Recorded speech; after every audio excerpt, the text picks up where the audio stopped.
Restreindre les libertés des autres n'est pas facile. Comment se faire respecter? Beaucoup de bandits ont achoppé sur cette question et sûrement que vous aussi face à vos enfants, des collègues ne respectant pas votre statut de manager ou tout simplement un kidam ayant bafoué le code de la route.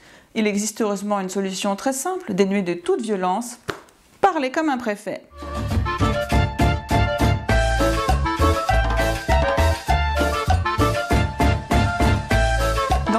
Nous découvrons ensemble le pouvoir des mots.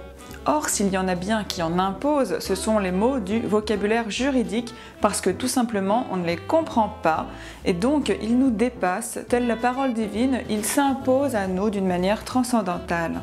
Ainsi, on ne dit pas à un enfant « Tu peux couper ta musique, s'il te plaît ?» mais plutôt la diffusion de musique amplifiée est prohibée dans cette résidence. Que la diffusion de musique amplifiée...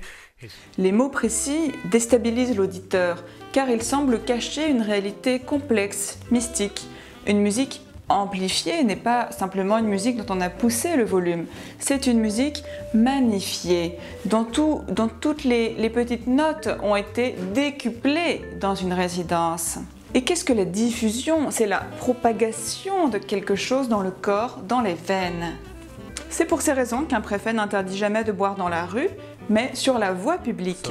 Sur la voie publique, j'insiste sur cette notion de voie publique, et cela sur la voie publique, et cela pour éviter les regroupements sur la voie publique. Pour éviter toute pratique festive dans cet espace public. La voie, ce n'est pas une rue quelconque, c'est la voie romaine qui a été pavée depuis des millénaires et qui nous mène vers l'avenir. Et public vient de publicum en latin, qui signifie l'intérêt public.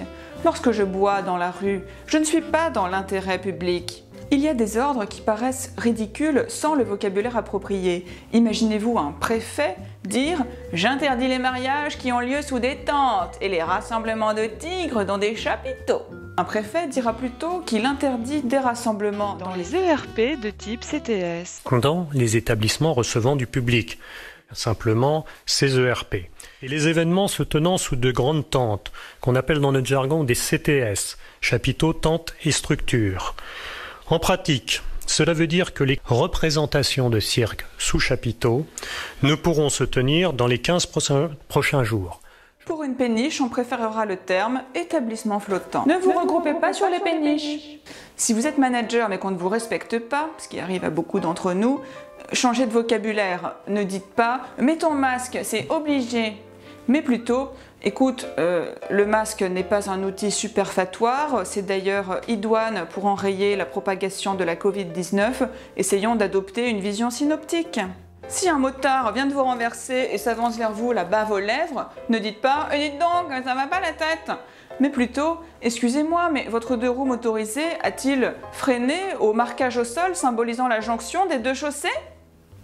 Et si ça ne marche pas, courez!